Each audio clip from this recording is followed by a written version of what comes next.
Welcome into the Skinny Podcast. It's the weekly potpourri edition. I'm Richard Skinner, Local12.com digital sports columnist and editor. With Rick Broering, as always, it's presented by Blake, the attorney Maislin. We've got a Bengals lunkhead appearing on a scumbag show to talk about his contract situation. We've got Katie Blackburn, the reason why she only talks once a year because she puts her foot in her mouth. We'll get into some of her comments. The Reds are off to a slow start. People are melting down. The transfer portal's hot for a lot of folks and not so hot for others. Xavier has a new basketball coach. I'm not sure what else we can get into, Rick. I'll let you start. 10 out of 10 intro right there. That's the best we've ever done. Thank you for that.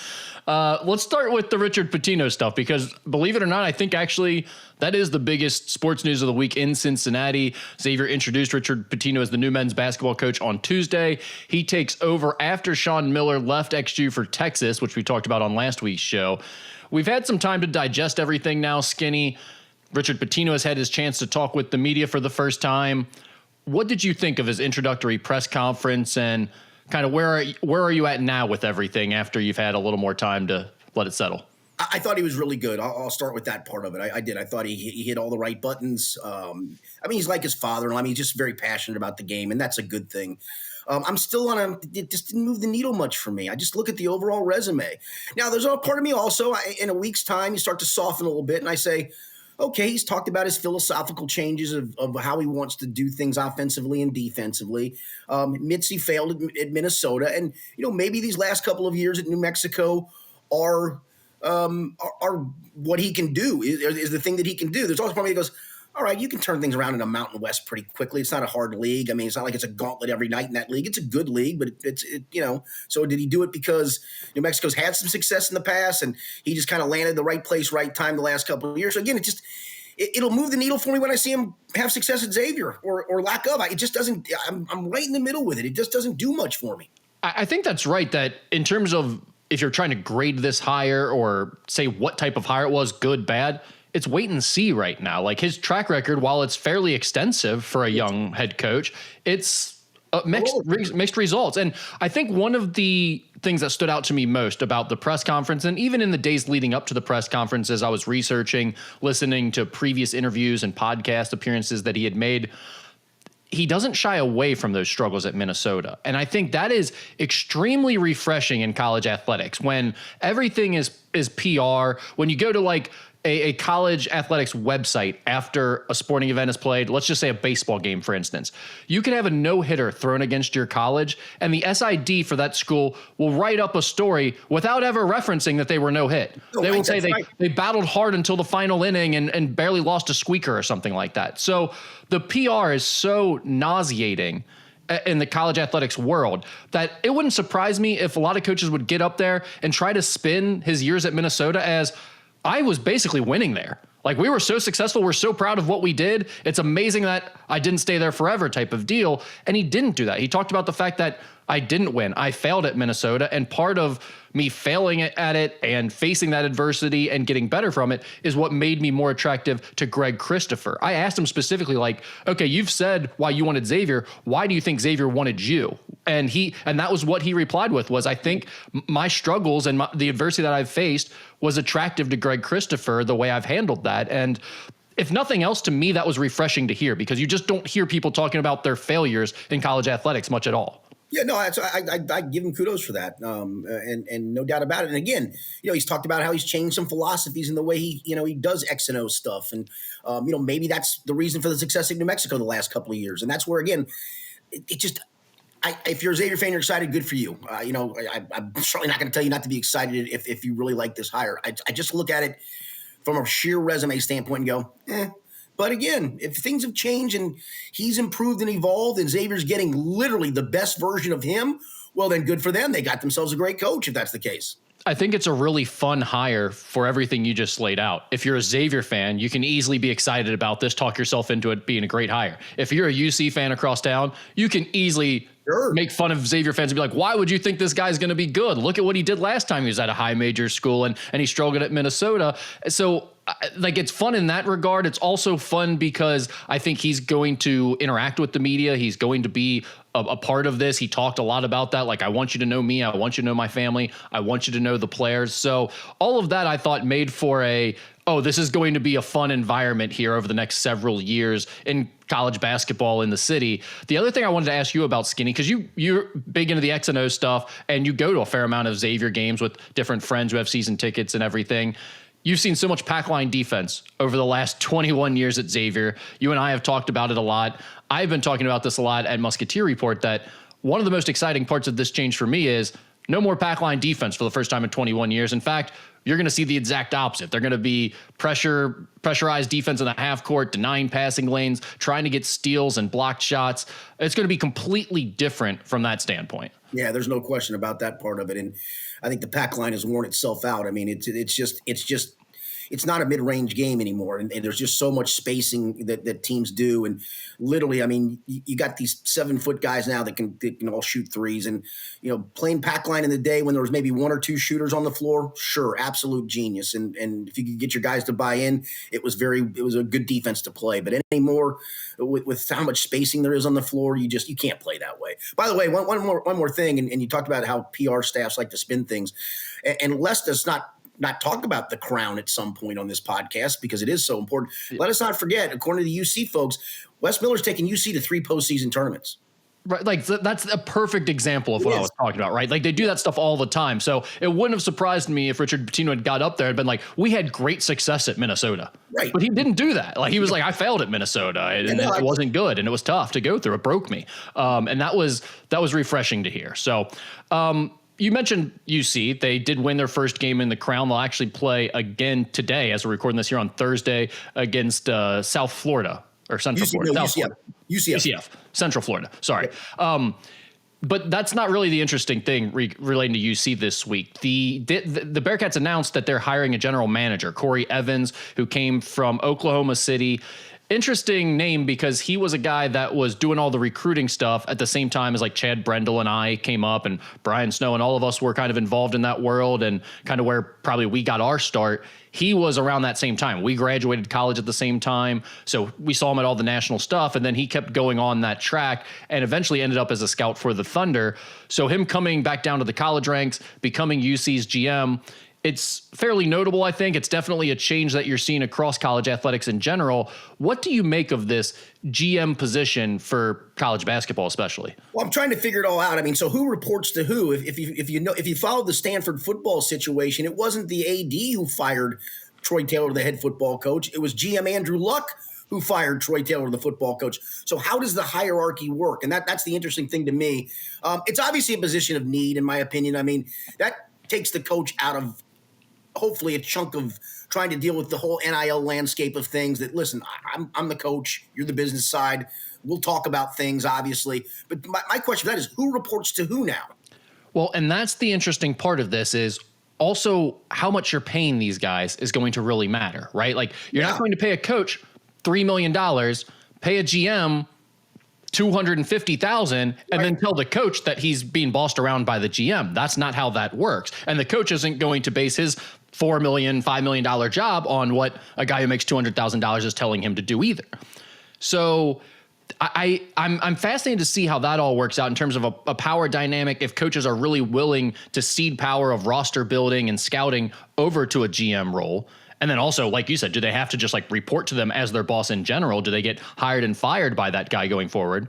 But then the other thing is, and I don't think that's the situation UC is in, hiring a guy like Corey Evans. He's going to be bossing around Wes Miller. Yeah. So then at that point, here's my other question, especially a situation like, let's use Xavier, for example, because they don't have football. They're not in one of the big football conferences where they're getting that TV money. I know a lot of Xavier fans would like Xavier to hire a general manager. My only question for that would be, in an era where you have to pay your players and you have limited funding to pay your players, is that, let's say $150,000 is maybe a lower end GM right now, probably. Is that worth it? Is he going to be able to bring enough value, the type of guy you're hiring for $150,000 a year at the GM role, that it wouldn't just be better used to put that towards another player or by a higher level player at some point? I'm just not convinced that it sounds like it's a great idea, but I'm not convinced that it actually is going to be in practice. I don't know. I thought we always believed it was going to trend in this direction, right? That they were going to Yeah. always have this position, just because.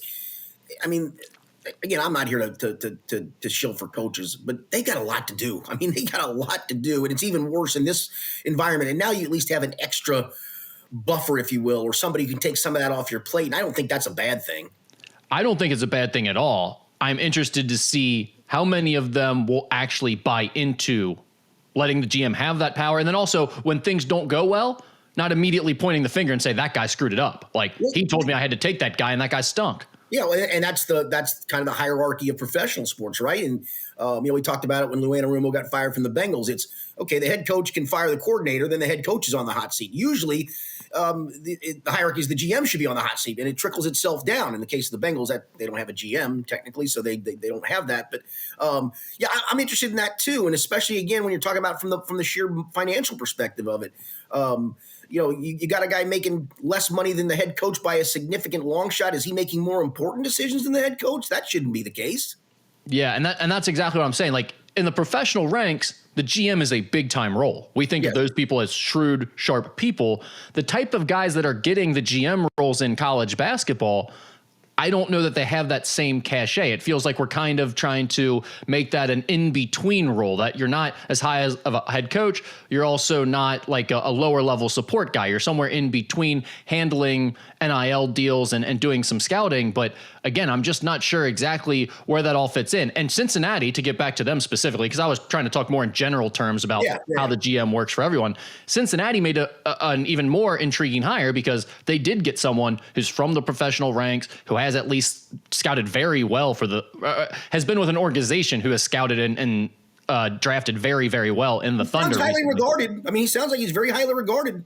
Yeah, so their situation is more intriguing to me because it does feel like they have a bit more of a high-level guy. Now, I'm curious about why he ended up there in a situation where Wes Miller seems like he's probably on the hot seat going into next year. That's kind of curious about where his career might have been at that point. But if he was just trying to get back into college basketball in this role and this was an opportunity to do so, it seems like it might be a good get for Cincinnati. I agree with you that I think the head coaches definitely need help with handling the transfer portal. Yeah, the only other thing I can think of is, if this is Wes's last year, that doesn't mean it's Corey Evans' last year either, right? I don't think they're going to be tied to the hip in that regard. And I do wonder is this an out for Cunningham, perhaps? Yeah, maybe. Can you point to, hey, I'm not going to hire this next head coach by myself. It's actually going to fall more on a GM and other people doing it. Does that maybe buy you more time when you have to make this Wes Miller decision? Yeah, then I wonder, it's a different GM role than it would be from an NBA role. But maybe he figured, hey, I'm going to get some experience doing this at this level and then go back to the NBA and try to become a real GM. Yeah, because he was not an NBA GM. He was a scout. So it's definitely, I would think it's a better role here that he is stepping into, or at least it feels like it has more cachet. Final four, real quick. Let's get your thoughts. Do you like the fact, well, let me tell you who they are first. Saturday, 6 o'clock, just after 6, we've got Florida against Auburn. Right after that, we've got Houston against Duke. Florida is a 2.5-point favorite over Auburn. Duke is a 5.5-point favorite over Houston. They're all number 1 seeds, Skinny. Do you like that? I don't hate it. I mean, listen, we all love the Cinderella story, right? And the year that FAU made it and San Diego State made it and Miami made it, it was cool. But these are the 4 best teams. This is one of those tournaments, because not a lot of times, but oftentimes in the tournament, it's not the best team in college basketball that wins. It's the best team that gets a 6-game run going. Sometimes they coincide, and sometimes it's maybe the 4th or 5th best team in the country, and I have never have a problem with that. But literally, any one of these that win it, they are clearly the best team in college basketball this year. They're all 4 really, really good. Yeah, and it's not like last year where the top 1 or 2 are heads and shoulders above everyone else. It does feel like it's a group of them this year. And UConn, to their credit, they were the best team in the country last year, and they proved it in a landslide in the tournament. Yeah, and it felt like Purdue was significantly, clearly heads and shoulders the number 2 or 3. I mean, like, there were only 2 or 3 teams last year that were even in the conversation. Yeah. UConn was clearly the best. This year, it really does feel like it's this group. You can maybe throw 1 or 2 other teams that were in there that fell out over the last week or 2. But it's really these teams. And I'm not sure. I would say Duke is clearly the best, but I don't think it's a situation like last year with UConn. No, I would agree with that. In fact, I'm sticking with my initial pick to win it all, which is Florida. And I know that they've skated by in a couple of these games, but I just love their combination of length and guard play. And they got a guy that when you need to go get buckets, Walter Clayton goes and gets buckets. The Houston Duke one's fascinating because of how Houston just punch you on the glass and they just don't back down. But do they have enough offense to keep up in this game? And then Auburn kind of slid at the end of the season, and now they got their mojo back again. And yeah, I know Janai Broom's injury is probably a factor, but I think he's supposed to practice today. I think was the target date to get him back to practice. And if that's the case, he'll be good to go for Sunday. And honestly, they've got a ton of different options. I think they're just two great matchups. Yeah, I think it really is going to be fun games. You mentioned you've got Florida to win it all still. Yep. So Florida over Auburn. I'm guessing you're going to take Duke over Houston? I am. I just don't know if Houston's got enough offense. I mean, maybe LJ Cryer has one of those games in him. He had a 30-point game in the tournament, but I just don't know if they have enough firepower. And then I'll take Florida to beat Duke. You know what's fun about picking these matchups? You don't have that internal struggle of saying, like, I don't want to pick chalk. Right. No, I don't want to pick the one seed because they're the one seed here. It's like they're all one seeds. So you don't feel bad about picking any of them to win here. You truly just go with what you feel. And I don't listen, everybody, this sucks, all the one seeds. No, you're going to watch because there's really good games. If you weren't going to watch, you weren't going to watch anyway. You're not going to watch because Kennesaw State makes a run to the Final Four and you love little Ken. No, you're going to watch. Yeah, actually, it's the opposite. I mean, when San Diego State and Florida Atlantic make these games, it kind of ruins them to some extent or takes some of the excitement out of these matchups. Now, it's fun throughout the tournament as they're making their run and they're winning their games and pulling their upsets. We love that. But when you get left with teams that shouldn't be in the Final Four in the championship game in those moments, it usually doesn't work out well for fans and it does not make for entertaining basketball. So these are the best teams. It should be really entertaining games. Hopefully we get that because it has been a bit of a dud of a tournament. I think that's fair to say. There have been some good moments, some good games, but they have been pretty few and far between. A lot more of them have been letdowns, I feel like. Well, then you should turn over and watch The Crown, man. It's been riveting. I can't wait. I wasn't able to on UC's first game because it was the same time as the Richard Pitino press conference, but tonight I will be able to take it all in. I'm looking forward to that. So I did watch it. I was going to watch it regardless of what I'm about to tell you, but I wanted to put a couple of shekels on it just to have a little rooting interest in the game. This is so funny. And so I go I use ESPN Bet. So I go to my site and I'm like, it has NIT. It has a separate thing for the NCAA tournament and a separate button to push for the NIT and CBC.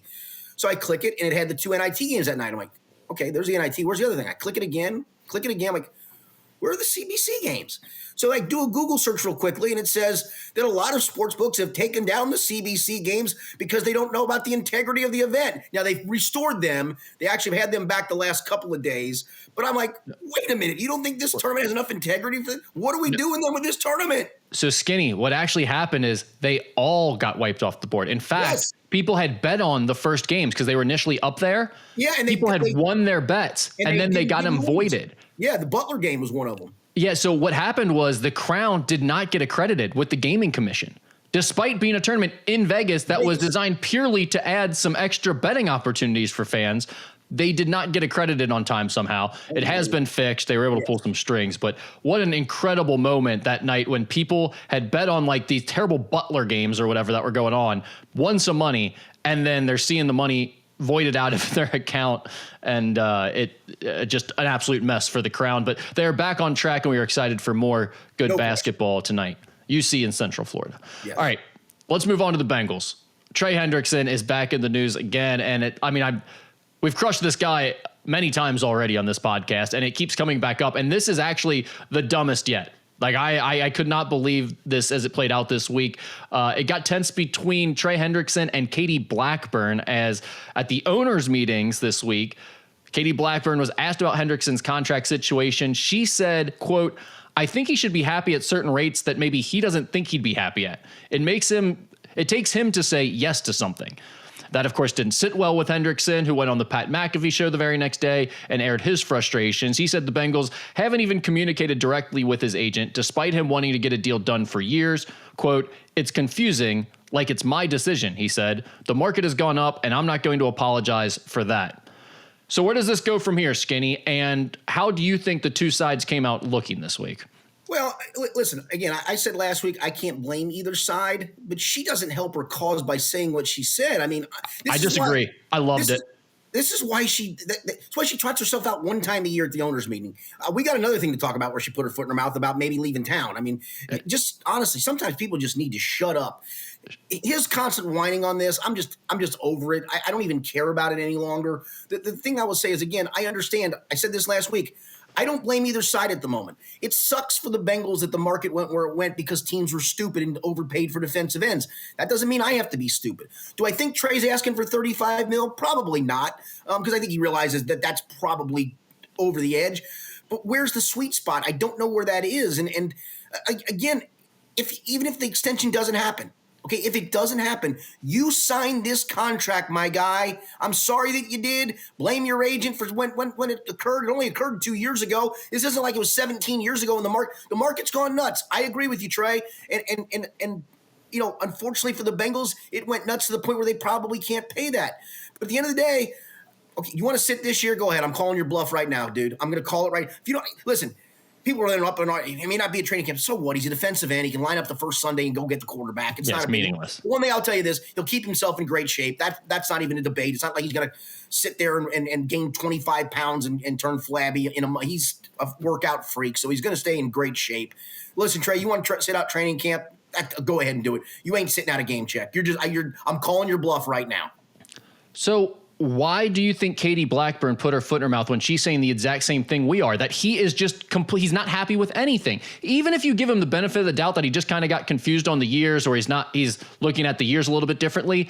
He said 3 years, that's all he's wanted for 3 years is a new contract from the Bengals. You know what he got in the last 3 years? A new contract from the Bengals. What the hell is he talking about, Skinny? I know. I'm with you. I get that. Yeah, to me, it sounds like they feel like their offer is fair. The quote of, I think he should be happy at certain rates that maybe he doesn't think he'd be happy at. This is where I love the full transparency of where are we at in the offering process and where is he at in the turn down process. Then you'd have a clearer picture of it. It feels pretty clear to me. The Bengals value him. They feel like he's a top-level defensive end, but he's not Micah Parsons. He's not the game wreckers, and I think he believes he is one of those guys. They're not willing to commit to that. I would suggest that. I'm with you. Listen, I have some faults in his game as well. I think sometimes some of his sack totals are inflated against lesser competition. I do think he's a very good player. He doesn't play the run great. And again, I understand what markets are. But again, just because somebody is stupid in the market doesn't mean I've got to be stupid in the market. The Browns, are they a well-run organization? Nope. Stupid. Raiders, are they a well-run organization? Stupid. Houston is what it is. It hasn't had major success, and they're paying Daniil $130. I don't understand them paying him that. But, okay, go ahead and do what you got to do. It doesn't mean I've got to do the same thing just because the market says I do. Well, there's that. There's also – guys under contract. He's talking about on the Pat McAfee show that he looks at it like Zillow, and he's like, look, I'm on the same street as Micah Parsons and these other guys, and so the offer should be in line with them. And it's like, well, if that's the way he's looking at it, then it leads me to believe that the Bengals are doing the right thing here, because they don't feel like he's Micah Parsons. They don't feel like he's as valuable as the top maybe 3 or 4 pass rushers in the NFL. They probably think he's somewhere in the next tier, which I would agree with. And by the way, they just paid all of their money to all those offensive weapons. Trey Hendrickson probably isn't going to get a top-of-the-line deal now. That's totally fine with me. I agree with Katie Blackburn. If he wants to keep bitching about it, then just move on. Do whatever you're going to do. Sit out, whatever. Quit complaining. We've told you where you're at. It's either on you to be happy with what the offer is, or just decide you're not going to be happy in Cincinnati. Because this is what your value is here. Yeah, and again, you're under contract. Yes. If you play this year, you go to free agency, and if you have a good year, you'll get paid, and if you don't, you won't. And listen, I think he's expecting to get paid for past performance. And listen, his past performance, especially as a Bengal, has been outstanding. Even worse. That's not what you pay for in sports. You pay for what you believe the performance is going to be moving forward. And do I believe he's going to be the same player at age 31, 32, 33?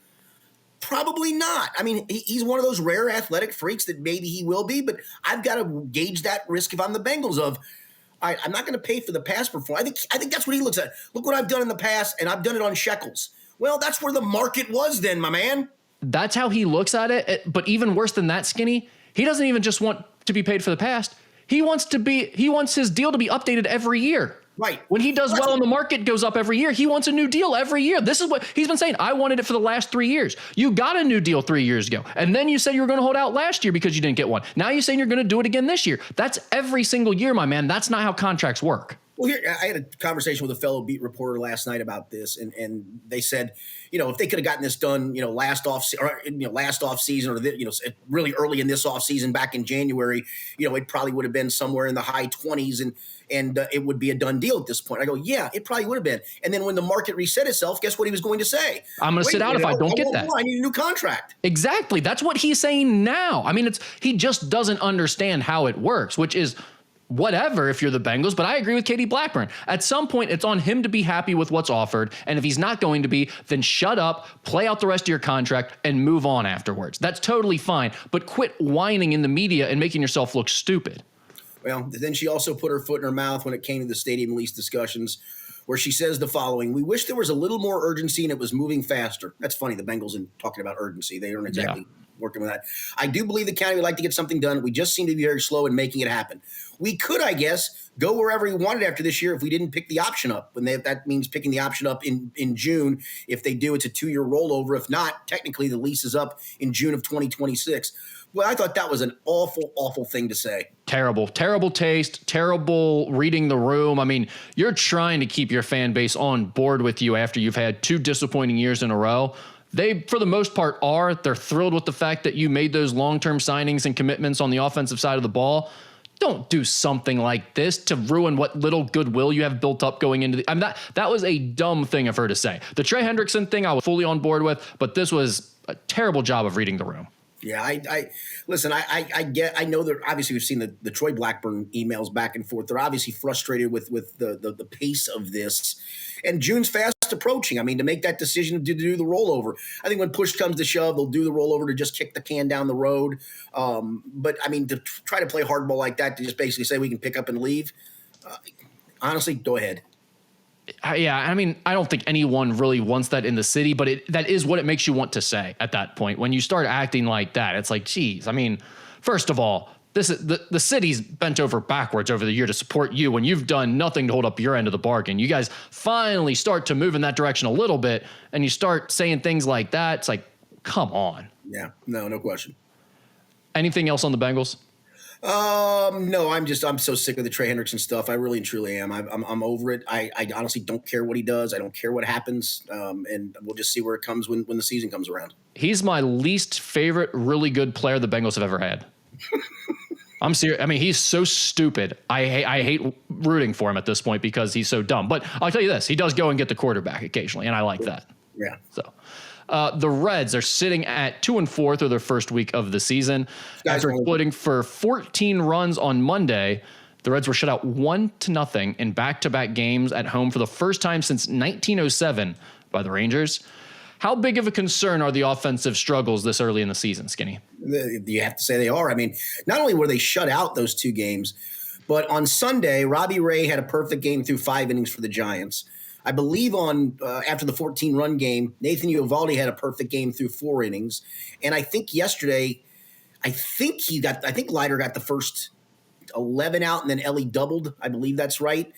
So they've gone through the lineup at least one time in 3 of the last 4 games without getting on base. That rings the alarm bells right there.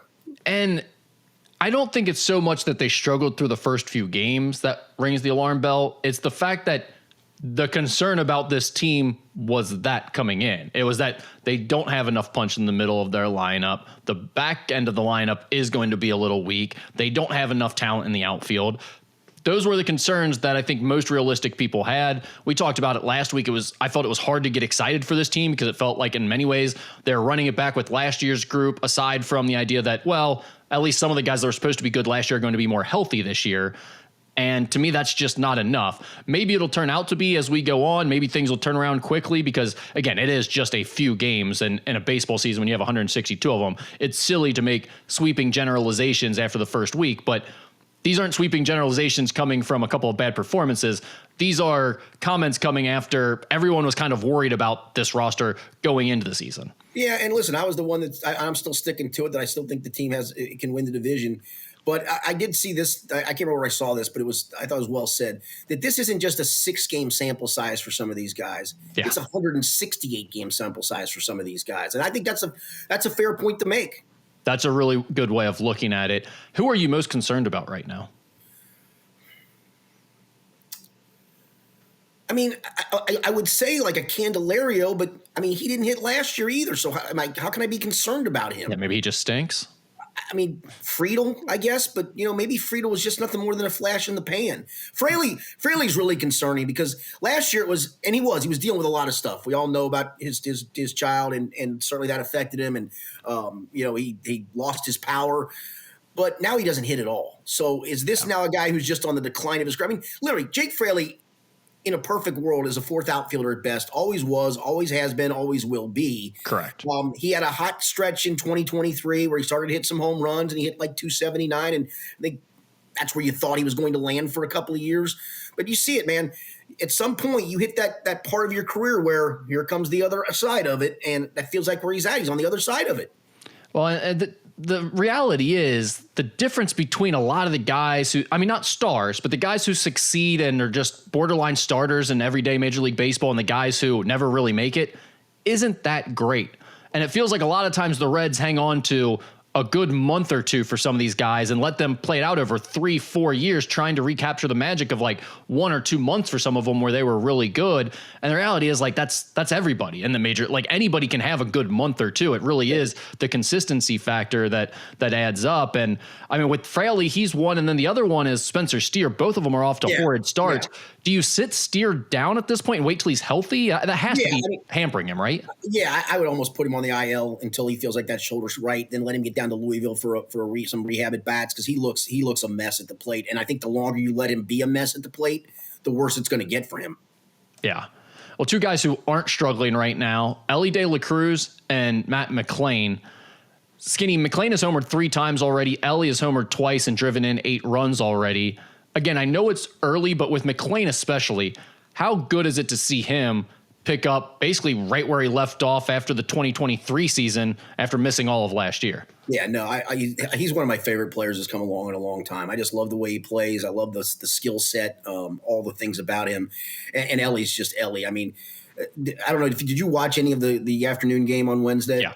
The catch was so I had the radio on. I was taking a shower, so I had the radio on, and I had the TV on in the living room, and I was walking from the shower, and I heard the catch on the radio before I saw it on TV. So I kind of scamper real quickly into the living room and look at the TV. I'm like, is this the play? I don't even see him. Is this the play? And all of a sudden he comes out of nowhere to make that catch. I'm like, oh my word.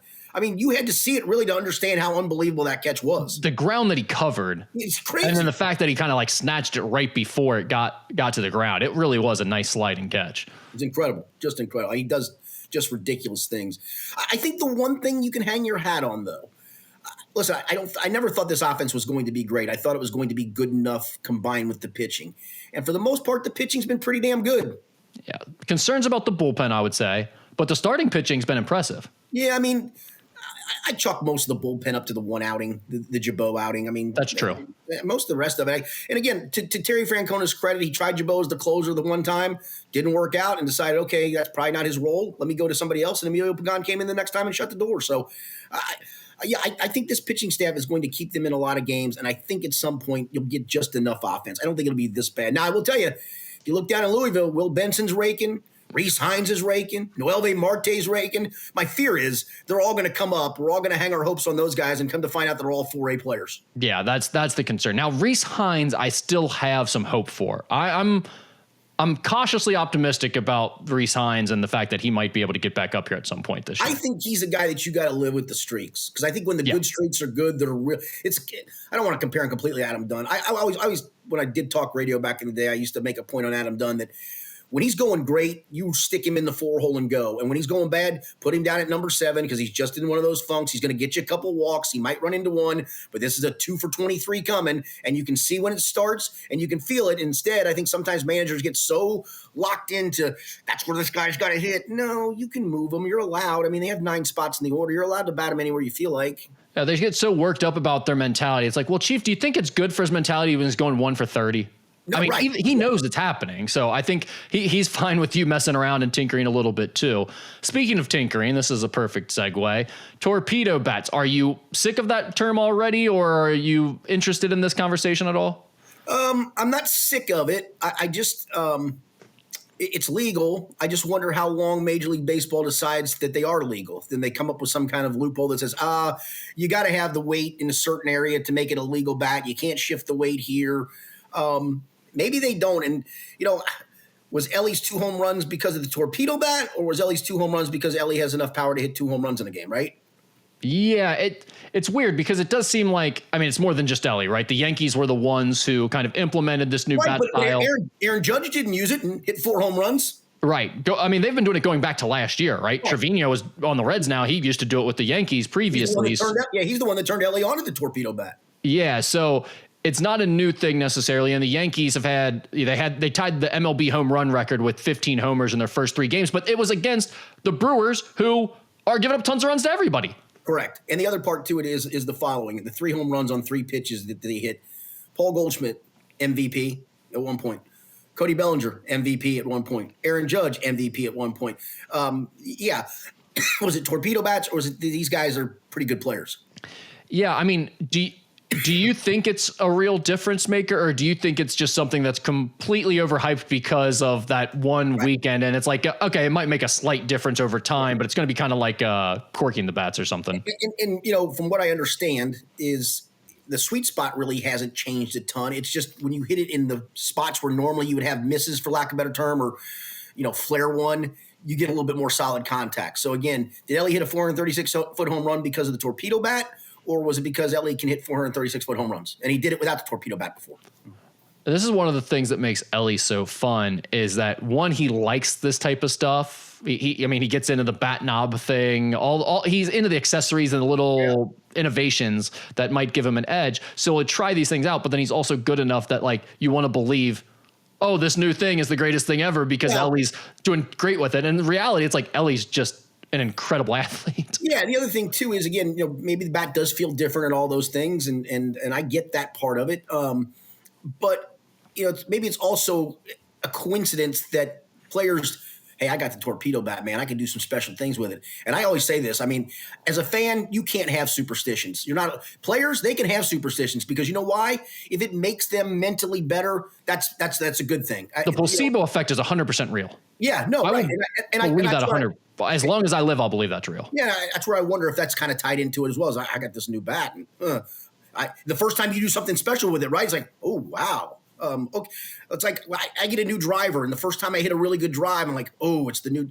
No, my swing still sucks, and I'm gonna shank a few here and there too. So it is what it is. The mind's a weird thing, and sometimes that just works for you, right? Like if you think it's working for you, it actually will work for you for at least a little bit. And maybe that's what's going on with these torpedo bats to some extent. Do you think the MLB should be looking at banning them at all if it continues? No. Again, I don't think so either. If they meet their legal specs, I guess you could go and go, the weight's not distributed properly. We need to have the weight. You could go back, I guess, and rewrite the rule of the weight has to be distributed a certain way. But no, I don't think they should be in the – again, if they pass legal specs and Major League Baseball says they do, and so what? Yeah, I love this, honestly. I know some people are getting sick of hearing about them, but I think, one, baseball needs drama. It needs storylines throughout the season because it's a long, boring season anyway. And this is a great storyline. It's fun to talk about, and it's got people all worked up. And two, innovation like this in sports, there's not many times where we see like equipment being innovated that makes an actual difference. This is kind of cool if it is something that is going to change the way the game is played and the way the game works. I don't think it's so drastic that it's like a big problem for the integrity of the sport, but I do think it is something that's interesting enough that, like, hey, there might be a slight advantage here. And are guys going to make that switch and use a different bat from what they've been using their entire careers coming up? But a lot of those decisions that are going to be made as it relates to those are interesting decisions as it relates to sports, in my opinion. And some of them may not like the feel of them. Yeah. Bats are a personal thing for guys. One guy uses a 36-29, another guy uses a 40-38, a club. I used to have one of those old George Foster black bats, and those things weighed a ton. I don't even know how the guy swung that thing back in the day, but it worked for him. I don't think any dudes are swinging those real heavy bats anymore, are they? They've all gotten pretty light at this point, I think. Yeah, I would hope so. Especially as fast as guys are throwing it nowadays. Yeah. Anything else on the Reds or baseball? No, the whole sky is falling mentality just cracks me up. And then can I get I'm going to do a quick rant on sports fans. I know rooting for your teams are personal things. I get it. I understand that. But I heard a caller on our local sports talk show on Wednesday, who said, "I'm 30 years old. Reds haven't really won in my lifetime, and that's all I've got." And I almost cried. I'm like, dude, and he was really sad. I mean, I think he was really serious about it. If you're that tied up in it, man, you need to re-examine some stuff, my guy. I couldn't agree more. All right, a few Ask Skinny Anything questions to get to here. What's the most memorable player or coach introductory presser that Skinny can recall here in Cincinnati? That's a good one. I can't think of anything he said, but the first thing that came to mind for me was Ken Griffey Jr. I just remember it all being all over the news. Yeah, no, that's a good one. That's actually a really good one because there was just so much hype around him and him being from here and coming back to here. I mean, I remember watching, like, I believe a limousine being driven through the streets. They had, like, I don't know if it was Channel 12, but one of the TV stations that we were watching at the time, again, this is fuzzy memory from when I was a kid, but like, I feel like I remember seeing a limousine driving through the streets on a live feed on one of the news stations of like, oh, here they are. They're arriving at the stadium with Ken Griffey Jr. Maybe that's made up. Maybe that was just like video they had later on the news, but either way, it was covered unlike any other player acquisition I can recall. Yeah, I'm trying to think of any player or coach that was a memorable presser, right? I mean, it really doesn't feel like there's anybody. Who this wasn't an introductory press conference. I think it was actually like a farewell, but who was the Reds coach or GM that you guys always used to mock for his Jim Bowden, Leatherpants? It was Jim Bowden. That's what it was. Jim Leatherpants Bowden, absolutely. What was that press conference for? It wasn't a press conference. He just was. Talking to the media? Yeah. Okay. No, I will say one of the more memorable weird press conferences was when Tony Perez got fired. I actually covered it. They held it at one Lytle place in I guess, I don't know, it was his con or whatever. It was just weird to have a press conference of a guy who got fired because it was a weird firing. Like nobody liked the firing and it was just out of the blue, but that was a weird one to me. Yeah, I would say so. Where is Skinny's favorite fast food breakfast spot? Not a big breakfast guy. Same. Believe it or not, if I do grab a fast food breakfast, it's a maple sausage biscuit from Speedway. Okay. Yeah, you're a Speedway guy. I kid you not, a maple sausage biscuit from Speedway. Like McDonald's, occasionally, it's got to be like a rare occasion. I'll get an egg and bacon biscuit from there. That's actually pretty decent. I don't like their sausage biscuits so much. I don't know why I like the Speedway one. Other than that, I'm just not a big fast food breakfast guy. Are you? I'm not a big breakfast guy in general. Yeah. No. If I was going to do a fast food breakfast,